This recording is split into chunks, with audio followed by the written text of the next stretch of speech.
So, who wants change?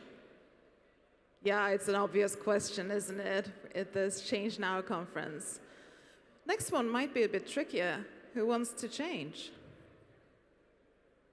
A few of you, great. I wasn't expecting anything else than that, of course. But this is a very tricky question if you come to most situations in society today. Everybody wants to see a change for the better, but not so many are actually interested in doing it themselves and changing their habits. So, did you know that we are in front of 35,000 decisions every day, each and one of us? You might not even think about them. Most of you don't even think about how you're sitting at the moment, if you're touching something here or your hair, how you came here today, how long you're going to stay. All of those are decisions you've done. What you wear, maybe you didn't think about them that much, but they're still decisions, one of 35,000 that you're going to do before you go to bed tonight. So there is a Nobel Prize-winning researcher called Daniel Kahneman. His research is about our brains.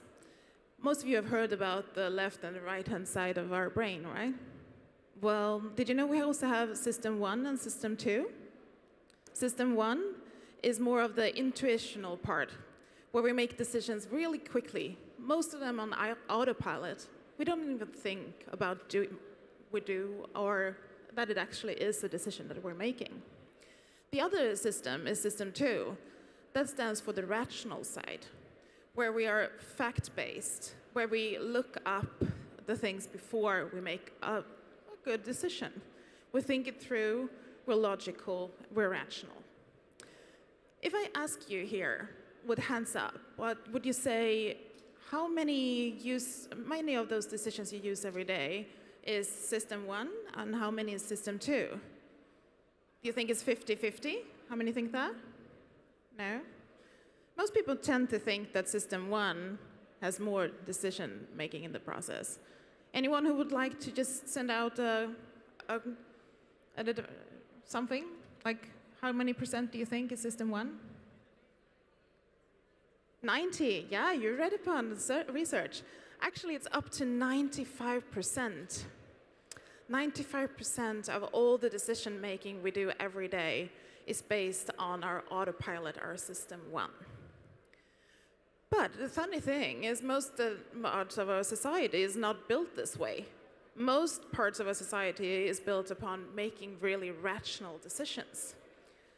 We somehow is very cluttered with decision-making all the time. And our societies are not designed to make sustainable choices. We try to do that, and cities actually take a lead in the world right now to help to organize and help us make sustainable choices easier.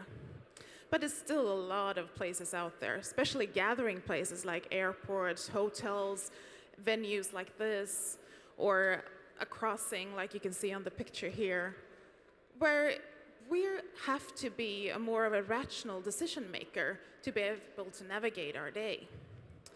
I think this is one of the crucial points where we actually need nudging as a method to help encourage more sustainable choices. I think a friendly nudge could show the way.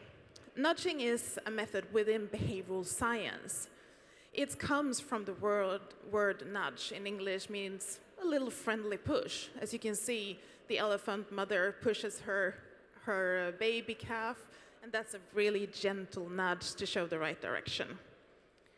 Nudging came on everyone's mind about 10 years ago, actually, when this book was written about two professors from Harvard University and University of Chicago. They're called Cass Sunstein and Richard Thaler. And the last one, Richard Thaler, was actually on everyone's top of mind a year ago when he won the Nobel Prize in economics for his research about nudging. So even if you haven't heard of this before, it's been around for a while, but mostly in the research, in papers that is left in drawers. And now we're taking this research out in society and try to help both municipalities and cities and companies and organizations to use behavioral science as a part of how we can actually organize choices and choice architecture in our societies today. My company is called A Win-Win World, and we do this and take this research into society and into action in 3 different steps. We do educational programs, we do consulting as projects where we take from behavioral analysis to pilot studies, and we also have a component that we call Tech for Good, with an online platform to help with this. I will show you a few examples of what a nudge could look like, because they don't all look the same. Anyone can see what this is? Can you see it's a fly in the toilet? The toilet, most of you will see, right? Can you see it's a fly there? Yeah? This little fly in the toilet is from Schiphol Airport in Amsterdam. Anyone who's been there? Seen the fly in the toilet? The reason they put the fly there is because they had some problem with spill, especially in the male toilet, actually. And it cost them a lot of money. And it's not very nice to go to the toilet when it's a lot of spill. So they tapped into the behavioral component of us as humans, and we love competing, don't we? Especially men love competing. So by putting a fly in the toilet, it gets a little easier to point in the right direction. Actually, it's just so easy, so they could save 81% of their cost. It was 81% less spill with a little fly in the toilet. And now this has become a thing, so you can see it in many toilets. And if you have a toilet in your office or in your home or somewhere where you need a little help from a fly, there's actually a web page called urinefly.com where you can order these types of flies and just put them there and see if it gives any result. So this is a typical nudge. It taps into the behavioral side of us. This is another nudge. It's from Germany. It's an energy company who wanted to encourage their clients to choose green energy. And mostly before they did the intervention, they had 7% of their clients choosing this. When filling in the form online, they had to click the button that, oh yeah, okay, I want green energy. And 7% did this. What they did is that they used something we call good defaults. So instead of having them click that they wanted, it was already pre-designed. So what they had to do if they didn't want it is just click out, like opt out instead. Very easy, still nothing pushy about it, same effort. But that actually helped, so 70% were able to choose green energy. A really tiny thing, but it's a good default that helps us in our decision-making process. There's a new fitness... Let's go back. I went a little quick. This one is an example about how we can help with littering. Littering is a global problem, especially plastics in the nature. Sometimes when you talk with children about this, like, yeah, you have to pick up your litter, you know? They're like, yeah, we understand this. But somehow it's still very much litter out there. And I always wonder who's in charge of that? And how can that be? Who actually just take down the window of a car and throw things out? How does it even happen? Well, it happens, unfortunately. And I think we have to frame the message a bit differently. Nudging is all about that, framing messages in a new way and how to communicate in a new way with different target groups. I will show you a video from an American TV show. And it's about a new health trend that comes from Scandinavia. And it combines jogging and picking up litter. So if we can just raise the volume a bit so everyone hears this. There's a new fitness trend that's bringing jogging to a whole other level by mixing it with activism. The Scandinavian trend is called plugging, a combination of the word jogging and the Swedish phrase plocka up, which means pick up. It's very simple. When you go out plugging, you basically go out on a regular jog, but you're encouraged to pick up litter by lunging and squatting. Plugging is so in right now that the fitness app Lifesum allows its users to track their plug-in workouts. According to the app, a typical user can burn 288 calories in half an hour, which is more or less the same amount of calories burned by only jogging. Except this time you can pat yourself in the back for helping the environment. The best part is how simple gearing up is. All you need is a running gear and a trash bag, and voila! Nothing like burning some calories and cleaning up the planet. Have you heard of plugging before? A few of you have, yes. So this is so very funny, because if I go to a big city in Sweden, like Stockholm or Gothenburg, people know about plugging, and maybe in Paris also, because it is a fitness trend globally. But if I go outside on the countryside, no one had heard of this. And to call this a super hot trend in Scandinavia is to frame the message. I would say, if you asked me about a year ago, should we go out jogging and picking up some trash? I would say, maybe not, doesn't feel for that today. But now it's a trend and everyone is doing it and it's starting plugging clubs all over the world. And you just frame the message in a new way. And that way you can actually nudge people to do and change their behaviors. You just have to frame the message. It's also about how we can use humor. If you go online after this little session and Google nudging, a lot of the examples you will see is all about fun and the theory of that fun can actually change people's behaviors. And it can. We did a study on cigarette littering, where people actually put their cigarette butts in the city of Gothenburg, the second largest city in Sweden. And this was about a year ago. And this is the intervention. It's in Swedish, I will read it to you. Please put the cigarette butt in the ashtray because the pigeons are trying to quit smoking. Everyone loves the cute animals, right? And then we also worked with orange and making all the ashtrays become orange instead of black, so that they actually popped a bit more in the design. We did a study for 3 months and we measured where did people put their cigarette butts. And this small thing, just a message with cute small animals in it, actually had a 70% better result than if I compare to the traditional black ashtrays in the city. This is a huge problem in a lot of cities around the world. Cigarette litter is just, people don't know what to do about it. And it's an environmental problem. So if we can just put up a sign with a cute pigeon, and that can make us change our behavior, imagine all the opportunities out there to frame the message in a new way.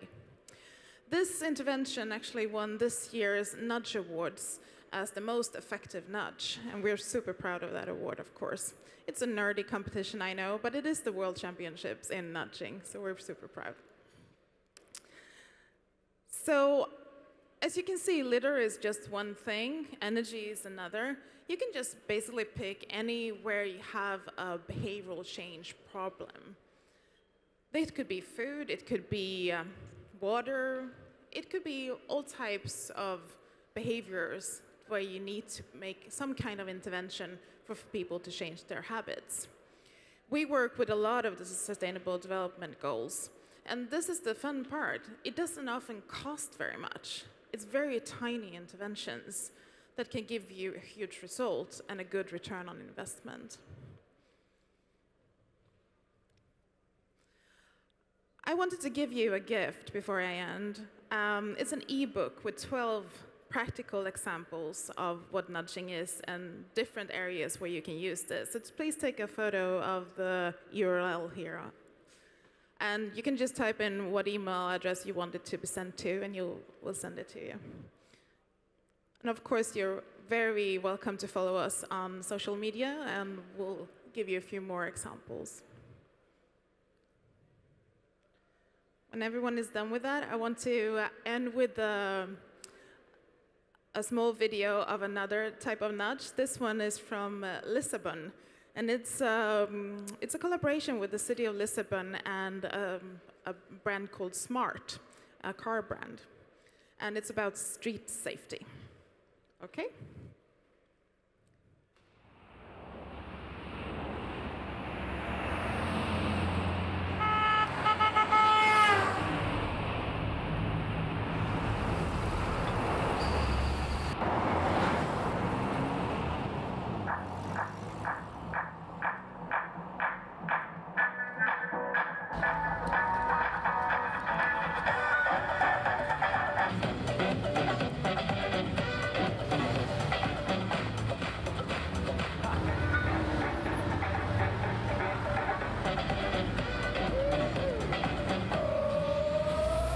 People are born to live their lives. I'm born to dance. Want me to work like a dog in a full-time job? Haha, I'm born to dance. Don't wear no coat, no tie, no shirt, and even no pants. I'm born to dance. You shaking your head? Well, I'll be shaking my ass, cause I'm born to dance. I wanna shake it and shake it and shake it, shake it and shake it, girl. Do you wanna shake it? I wanna shake it and shake it and shake it, shake it and shake it, yo. Watch me dance now.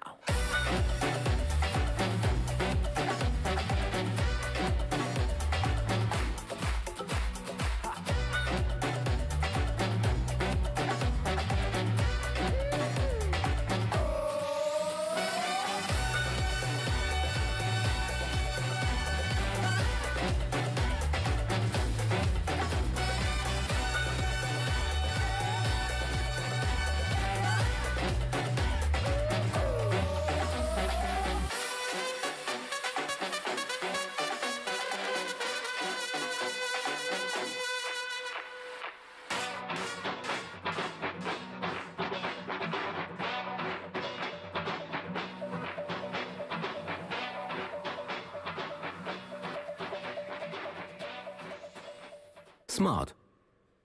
Pretty smart, right? Would you stop at the traffic light if it was dancing? Yeah, I think I did so too. The good thing to remember, you could see that it had 81% of a difference, but also you could see that this is a campaign you might not be able to do every day. So most of the nudges, I would encourage to see if there's something you can design in a city or in a company for the long run, or is it just something that you have to do every other week or so to keep the behavior changed where you want it? With that said, I want to encourage you to look into nudging as one of the tools for sustainable behavioral change. It's evidence-based, it's measurable, and it's definitely action, and that's what we need now. Thank you. Ladies and gentlemen, hands together for Katharina Paoli. Fantastic. Isn't that interesting and intriguing to hear all those great examples of nudging? So Nudge, tell us a little bit more about Nudge Awards. Tell me more about that. Yeah, more about the Nudge Awards. Nudge Awards is a competition, comes from the UK, I think, but it's a global competition, international.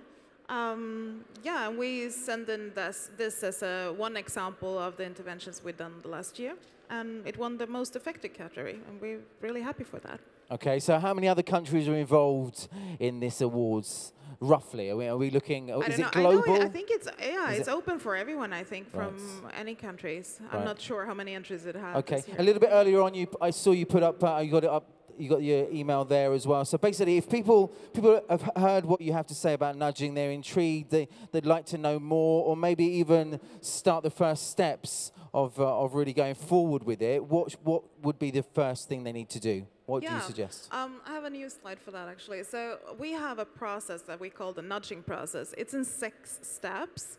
So everything first starts with behavioral analysis, goes into how to form the nudges, and then how to make a study design and to actually measure them. So we know that it is actual nudge that gives evidence-based and measurable results. And then it goes into how to implement this in a bigger scale. And I would like to give this to you today. We have a PDF where it's explained a bit more about the process, so you can get started. So if you wanted to read a bit more about it, please send an email to me, and I'll send this PDF to you when I get back home to Sweden. And with that, just before we go, I think you'll all agree as well, something like that booth that was in Lisbon, maybe we should have one of those here, ChangeNOW 2019. Wouldn't that be fantastic? Something where we dance, booth, something to do with ChangeNOW as well. Ladies and gentlemen, please put your hands together for Katharina Paoli. Thank you so much.